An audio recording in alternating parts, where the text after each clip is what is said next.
Hey everybody, today we have one final video from Houston. Just a quick check-in at the Houston Sports Connection. This is actually the only baseball card store in Houston. And here's what it looks like inside. They've got a whole bunch of stuff. The kind of like the calling card of this store is sealed boxes. They do have singles there, they do have supplies, but look at all these old boxes. And I actually spent a little while looking at these boxes and trying to find boxes that I don't remember opening on the channel. So altogether, we would pick up 4 of these boxes. We're going to open one of them here for Throwback Thursday, and then the rest of these boxes we will sprinkle in the upcoming Thursday episodes. Let's go ahead and see which box we pick now and get started. Thanks for watching, everybody. All right, everybody, we've got a box of 2015 Bowman here. This box at the Houston Card Connection was $160.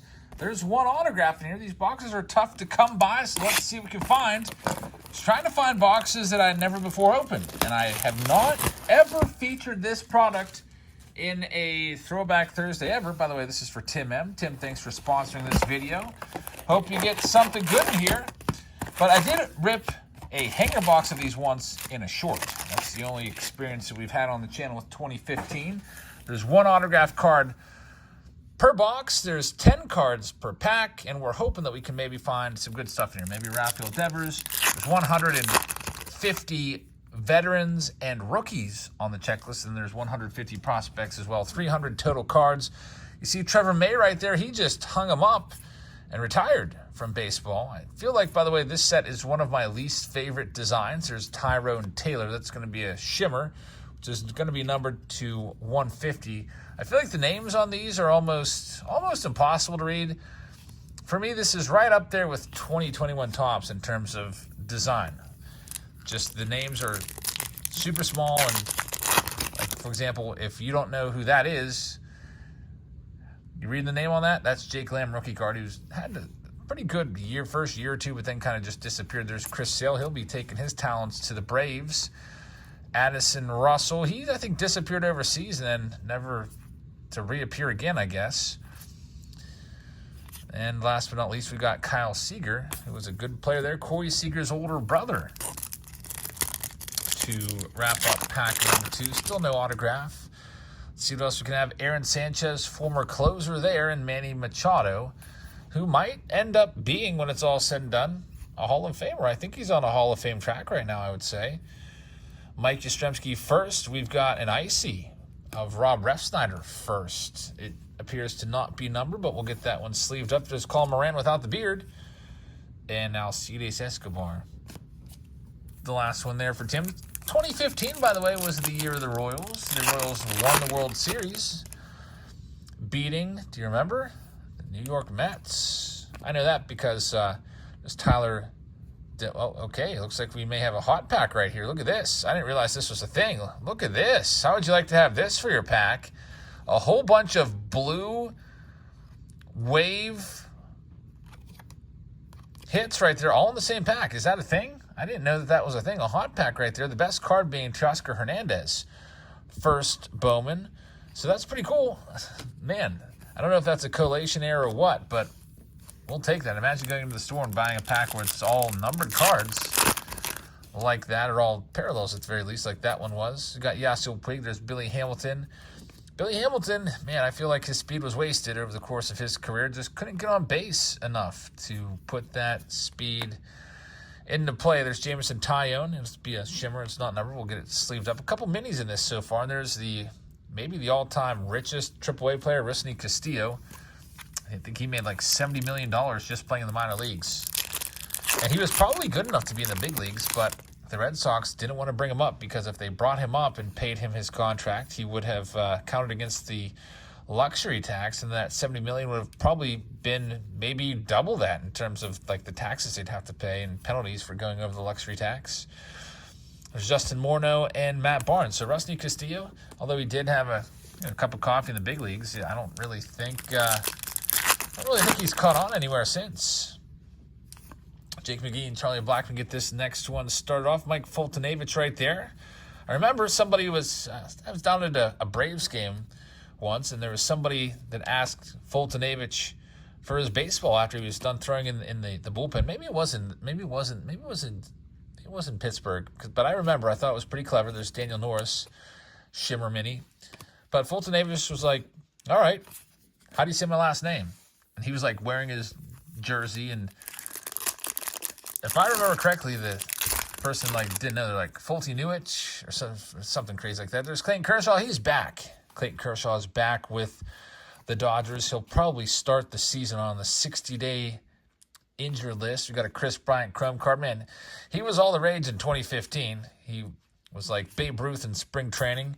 I think they may have actually sent him down for like, I don't know, a couple weeks to kind of manipulate his service time. But when Chris Bryant arrived, maybe it was 2014 when he arrived. 2014 or 2015. When he arrived, he was so good for the first few years. Injuries have kind of gotten the better of him. He's still around, playing with the Rockies, but no longer like a major star like he was back in 2015, 2016, 2017. All right, so still looking for the autograph. Haven't found it yet. There's some nice names on that autograph checklist, and we'll see if we can find one. I really just hope it's not going to be a no-name, like a Jimmy Reed auto that's worth like $1. We don't want to find that. By the way, there's a card show this weekend I'll be heading off to, I do believe, and here's a Domingo Germán, first Bowman Chrome auto. So Domingo Germán is going to be the hit right there. Nice signature from Domingo. It is not numbered. That's likely going to be the only autograph that we have. Andre Ethier, very serviceable player there. Had some good seasons in Los Angeles. Our next pack, we've got Mark Trumbo starting this next one off. Mike Zunino. There's Josh Harrison. He's still around. He just signed a minor league contract with the Reds. So Harrison, I feel like he's been around for a long time. He's still able to find a job because you can play multiple positions. He was a very versatile player. Could play pretty much everywhere with the Pirates. He was back there in the heyday. And look at Greg Holland about ready to get smashed with a comebacker. Man, he's got a look of terror on his face, but it looks like he's got it under control. Greg Holland, former closer of the Royals. He was lights out. He was a big part of that 2015 Royals back end of that bullpen. The closer then, we've got J.J. Hardy. Who else do we have here? J.J. Hardy was the shortstop before Manny Machado came on the scene. Of course, then Manny would eventually move over to third. We've got Taylor Williams. And the last one here is Troy Tulowitzki. We got one stack left. Maybe we'll find another one of those hot packs, which have all those waves. You have to let me know if that's, something that you get in every box, or did we just get lucky there? We have a hit here, Gio Urshela. It's going to be his first Bowman, so Gio Urshela still around. It's numbered to 250. Urshela has one of the most interesting signatures of any player. He just prints his name like a first grader. I don't know if he does it on purpose or if he just, that's the way he likes to write. Maybe he never learned cursive, but Giovanni Urshela, definitely a very recognizable signature whenever we pull him. There's Jed Jerko, pride of West Virginia. All right, what else we have? Rob Refsnyder again, Tukey Toussaint. Anyone else able to read the names? Maybe if you're watching on like a 70-inch TV, you can make them out, but over here it's really small font. There's a rookie flashback right there, Bernie Williams. Cool card right there. Special insert. And last but not least, we have a Brian Mitchell rookie card. Took me like a minute to read the name on that one. Let's see what else we have. There's Zach Greinke. I wonder if Greinke's going to catch on anywhere. He wasn't that great last year, wins and loss-wise. Jorge Soler rookie card is a nice card. I do think that Greinke's going to get into the Hall of Fame. He's there's a few pitchers that you can just look at right now and be like, all right, this guy's definitely in. And I would say Kershaw and Scherzer and Verlander are the big three. Those guys have already punched their tickets. They could blow out their arms and never be able to lift their arm above their head again, never be able to throw another pitch, and they would be in the Hall of Fame. But I think Greinke is, his numbers aren't all that far behind those guys. I think that he's going to be a Hall of Famer. Might take him a couple tries to get in, but I think he'll get in someday. There's Cliff Lee, who was really good back in the day. That's near the end of his career. Cliff Lee ultimately got done in by, I think, a bad shoulder. Shoulders are tough to come back from when you're a pitcher, that's for sure. Danny Salazar, back in the heyday. There's Jacob deGrom. He's another guy that, deGrom was really on a Hall of Fame track, but he's kind of, These injuries are getting the better of him the last few years. Hopefully he can get things, back on track. Max Fried, Mini Shimmer, not numbered. And Adam Wainwright in there as well. Man, tough season for Wainwright last year.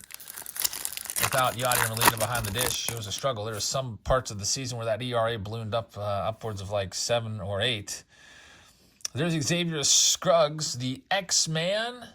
Good card right there. Xavier Scruggs, end up listening to him a lot on the radio. He's usually on the leadoff spot with Steve Phillips. Listen to them driving into work in the morning. We've got Austin Meadows on the top right there. Archie Bradley and Bryce Harper. Meadows was a Pirates first-round pick and potential future star. We traded him away along with Tyler Glasnow and Shane Baz for Chris Archer. Probably, if you're talking about the worst trades ever, there's Chris Yelich. I've got to say that in Pirates history, that's got to be right up there as one of the worst trades ever.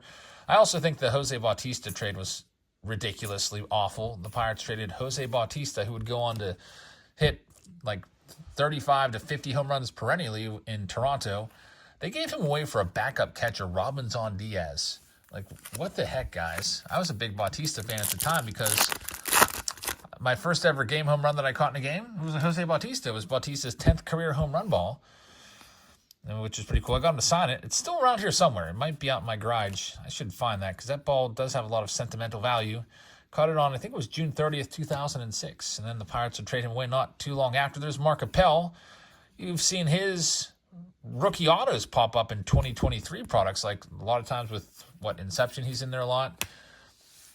But Mark Appel took him a long time to get to the big leagues. Former #1 overall pick in the entire country. He was actually picked in the first round twice. Pirates picked him, I think, 8th overall, and he did not want to sign with the Pirates, went back, played another year in college ball, and got picked 1 overall. Matt Holliday, interesting slide right there. Almost looks like it's a, celebration slide. I don't know, but he was a great player as well, Matt Holliday. Won't be a Hall of Famer, but had some good seasons. He was dangerous at the plate. There's Matt Carpenter and Mookie Betts. Matt Holliday, the father of Jackson Holliday, so if you recognize that last name. There's going to be some Hollidays around the big leagues for a while. You also have Ethan Holliday, his other son, who's a little bit younger, that has a lot of potential. There's Javier Baez, rookie card. Nick Castellanos, back when he used to play the infield. Baez was one of the worst players in all of the big leagues last year. Just ask any Tigers fan that had to suffer through watching him. He basically swings at anything. I think his on-base percentage was probably less than most players' batting averages. And we're just down to 2 packs left for Tim here. Let's see what else we can find in these last 2 Jason Kipnis. So the other boxes that we picked up were Prime Cuts, which has 5 hits in it. Just 1 pack of 5 hits. That'll be very interesting to do. Also picked up a box of Panini Golden Age, I think it's called. I don't have it in front of me right now. Picked up this box, and then there's an Andrew McCutchen right there. Nice catch.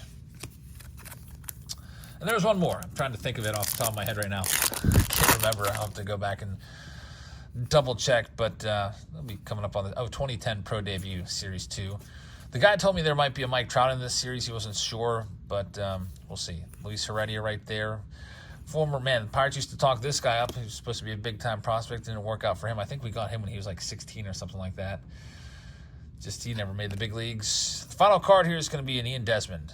Ian Desmond would eventually grow out a giant beard, but not there. So there we have it. 2015 Bowman for this look back, for Throwback Thursday, looking back at 2015. So thank you very much for watching this one, everybody. We have a live auction coming up on the channel very, very soon. So if you'd like to check it out, bid on some cards, or just come in and chat, check out the live page. We'd love to have you along. Thank you very much for watching this one. I hope you guys have a fantastic rest of your Thursday, and I'll see you all in a little bit in the live stream. Good night, everybody.